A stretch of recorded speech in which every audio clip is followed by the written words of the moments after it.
तो आइए सुनते हैं मेरे यानी राजेश राज के साथ स्वामी विवेकानंद जी के जीवनी पर एक कहानी जो आपको अलग ही दुनिया में लेकर जाने वाली है। कुछ मुलाकातें सिर्फ मुलाकात नहीं होती, कुछ लोग सिर्फ इंसान नहीं होते, वो एक दरवाजा होते हैं जिसके खुलते ही इंसान की दुनिया बदल जाती है। और कभी-कभी जिस दिन इंसान सच के दरवाजे पर दस्तक देता है, उसी दिन उसका अहंकार टूटने लगता है। नरेंद्र अब वापस नहीं जा सकता था। उसके अंदर जो आग जाग चुकी थी, अब वो शांत नहीं होने वाली थी। सुबह की धूप गंगा के पानी पर चमक रही थी। दक्षिणेश्वर मंदिर के बाहर लोग फूल लेकर आ रहे थे। घंटी बज रही थी। धूप की खुशबू हवा में घुली हुई थी। लेकिन नरेंद्र के लिए ये सब कुछ बस शोर था। उसका दिल एक ही चीज पर टिका था, सच। वो मंदिर के गेट पर रुका और एक पल के लिए आंख बंद की। हवा ठंडी थी, लेकिन उसके अंदर तूफान गर्म था। वो अंदर गया। मंदिर के अंदर रामकृष्ण बैठे थे। उनके आसपास कुछ भक्त थे। कोई भजन गा रहा था, कोई रो रहा था, कोई आंखें बंद करके ध्यान में था। रामकृष्ण हंस रहे थे, ऐसी हंसी जैसे कोई बच्चा खेल में मग्न हो। नरेंद्र को देखकर रामकृष्ण की आंखों में चमक आ गई। रामकृष्ण बोले, आ गया तू? नरेंद्र ने सिर हिलाया। उसके चेहरे पर न सम्मान था न डर, बस एक सवाल था। और वो सवाल आज उसे चैन नहीं लेने वाला था। नरेंद्र ने सीधे रामकृष्ण से कहा, आपने कल मेरे साथ कुछ किया था। मेरा दिमाग कुछ देर के लिए बंद हो गया था। मुझे लगा मैं किसी और ही दुनिया में चला गया। वो क्या था? रामकृष्ण मुस्कुराए। वो माँ की झलक थी। नरेंद्र का चेहरा सख्त हो गया। झलक? हाँ, मैं यहाँ कल्पना सुनने नहीं आया हूँ, मैं यहाँ सच सुनने आया हूँ। भक्त लोग चौंक गए। किसी ने धीरे से कहा, ये लड़का कौन है जो परमहंस से ऐसे बोल रहा है? नरेंद्र ने किसी की तरफ नहीं देखा। वो बस रामकृष्ण को देख रहा था, जैसे शिकारी अपने शिकार को देखता है। नरेंद्र ने एक कदम आगे बढ़ाकर कहा, हे भगवान, तुम मुझे अभी दिखाइए। मंदिर के अंदर जैसे हवा रुक सी गई। भक्तों के चेहरे उतर गए। किसी ने गुस्से से कहा, अरे पाप लगेगा, ऐसे सवाल नहीं पूछते। किसी ने कहा, यह लड़का नास्तिक है। लेकिन रामकृष्ण शांत रहे। उनकी आंखों में कोई गुस्सा नहीं था, बस एक अजीब सी खुशी थी, जैसे किसी ने सही समय पर सही तीर मार दिया हो। रामकृष्ण बोले, मैंने कहा था ना, आज तू टूटेगा। नरेंद्र ने कहा, मैं टूटने नहीं आया, मैं सिर्फ ये जानने आया हूँ, क्या आप सच में भगवान को जानते हैं, या आप भी बाकी लोगों की तरह ही कहानी सुना रहे हैं? भक्तों में हलचल हुई। एक बुजुर्ग भक्त ने आगे बढ़कर कहा, परमहंस जी, इस लड़के को बाहर निकाल दीजिए। रामकृष्ण ने हाथ उठाकर सबको रोक दिया। नहीं, इसे रहने दो। ये सवाल पूछने वाला लड़का आम नहीं होता।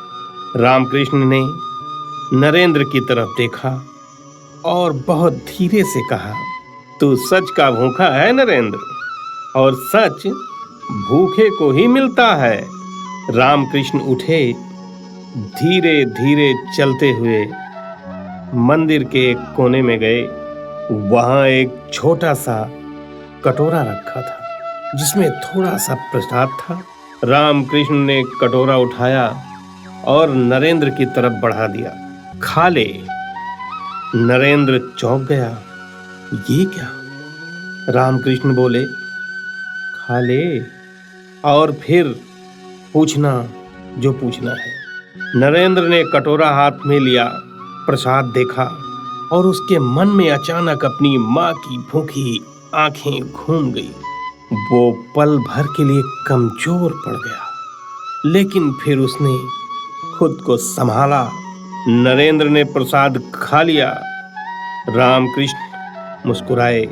अब बोल, नरेंद्र ने कहा, अगर आप सच में भगवान को जानते हैं तो मुझे बताइए, भगवान क्या है? रामकृष्ण ने धीरे से कहा, भगवान तू ही है। नरेंद्र के चेहरे पर हंसी आ गई। यह तो पागलों वाली बात है। मैं भगवान कैसे हो सकता हूं? रामकृष्ण की आवाज अचानक गहरी हो गई। क्योंकि तू खुद को छोटा समझता है और यही तेरी सबसे बड़ी बीमारी है। नरेंद्र ने कहा, अगर मैं भगवान हूं तो फिर दुनिया में इतना दुख क्यों है? गरीब क्यों रोता है? मेरे पिता क्यों मर गए? मेरी माँ क्यों तड़पती है? रामकृष्ण चुप से हो। उनकी आंखों में आंसू आ गए, क्योंकि दुनिया सोई हुई है। नरेंद्र, क्योंकि दुनिया सोई हुई है नरेंद्र, और जब तक कोई जागेगा नहीं, दुख खत्म नहीं होगा। नरेंद्र ने रामकृष्ण की आंखों में देखकर कहा, आप तो कह रहे हैं कि भगवान इंसानों में है। रामकृष्ण ने सिर हिलाया। हाँ। नरेंद्र ने एक और सवाल दागा, तो फिर लोग मंदिर क्यों जाते हैं? लोग मूर्तियों की पूजा करते हैं। लोग मूर्ति क्यों पूजते हैं? अगर भगवान इंसान में है तो ये सब ढोंग क्यों? भक्तों के चेहरे लाल हो गए। एक भक्त ने गुस्से में कहा, यह अपमान है। नरेंद्र बोला, अगर सच अपमान है तो मैं अपमान ही करूंगा। रामकृष्ण फिर हंस पड़े। तू बहुत खतरनाक है नरेंद्र। तेरी तलवार तेज है, लेकिन तलवार अगर प्रेम के बिना चले तो वो सबको काट देती है। रामकृष्ण ने नरेंद्र का हाथ पकड़ा। उसकी हथेली गर्म थी और उसका स्पर्श अजीब शांत था। रामकृष्ण बोले, तू सच चाहता है? नरेंद्र ने कहा, हाँ।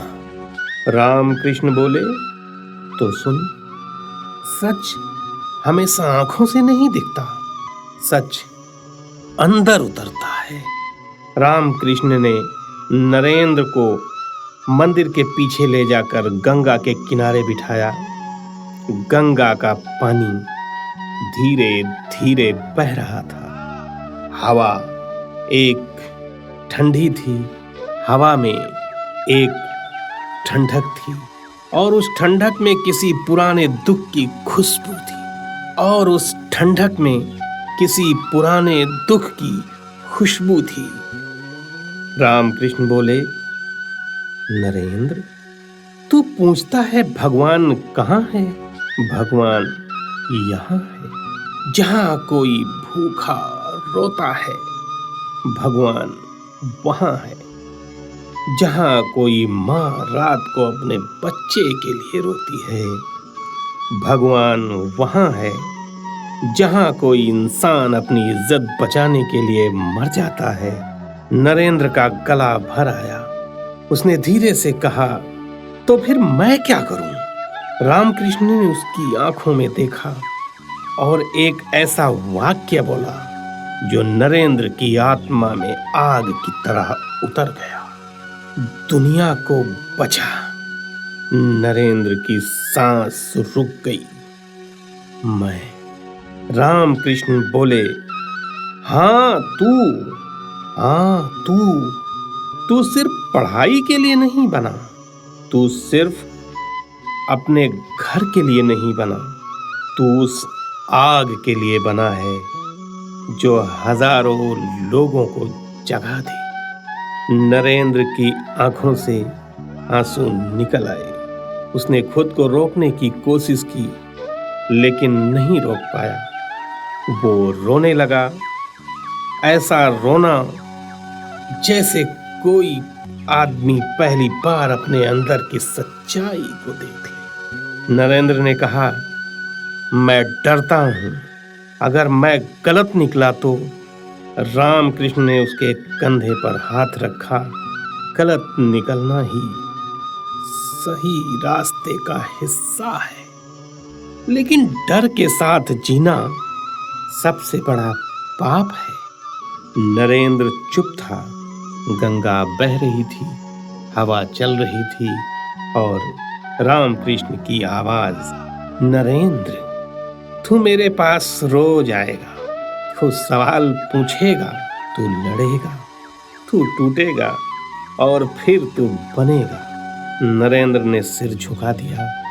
पहली बार उसके अंदर झुकने की ताकत आई।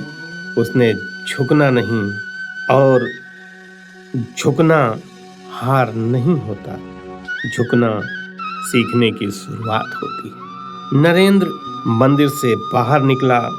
सूरज तेज हो चुका था। लोग भीड़ में थे। किसी गरीब आदमी ने मंदिर के बाहर हाथ फैलाया, बाबू कुछ दे दीजिए।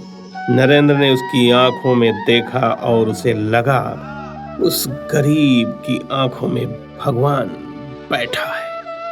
उसने जब जेब में हाथ डाला तो कुछ नहीं था। वो शर्मिंदा हो गया। उसने गरीब को सिर्फ इतना कहा, मुझे माफ कर दो। गरीब मुस्कुरा दिया और बोला, भगवान करे बाबू। नरेंद्र का दिल कांप गया, क्योंकि उसे पहली बार समझ आया, जिसे लोग भगवान कहते हैं वो शायद इंसान की दुआ में छुपा होता है। नरेंद्र घर लौटा। माँ रसोई में बैठी थी। माँ ने पूछा, आज मंदिर गया था? नरेंद्र ने धीरे से कहा, हाँ माँ, और आज पहली बार मुझे लगा भगवान मंदिर में नहीं, तेरी आंसुओं में। माँ चौंक गई। उन्होंने नरेंद्र को गले लगा लिया और नरेंद्र ने महसूस किया उसकी जिंदगी बदल रही थी, लेकिन असली तूफान अब आने वाला था। रात में नरेंद्र अकेला बैठा था। दिया जल रहा था, लेकिन इस बार उसकी आंखों में डर नहीं था। उसकी आंखों में सिर्फ एक चीज थी, मिशन। तभी बाहर से किसी आदमी की आवाज आई, नरेंद्र बाबू, आपकी मां को किसी ने धमकी दी है। नरेंद्र का चेहरा सख्त हो गया। उसने दरवाजा खोला और देखा एक आदमी कांप रहा था। कर्जदार लोग आपके घर को खाली करवाना चाहते हैं। नरेंद्र की आंखों में आग लौट आई और उसी आग में एक आवाज गूंज उठी। अब सवाल सिर्फ भगवान का नहीं था, अब सवाल जिंदगी का था। तो अभी आप लोगों को ये हमारी खास स्टोरी स्वामी विवेकानंद पर कैसी लगी, आप लोग कमेंट्स करके जरूर बताइए और बने रहिए हमारे चैनल के साथ। आगे अभी बहुत कुछ बाकी है।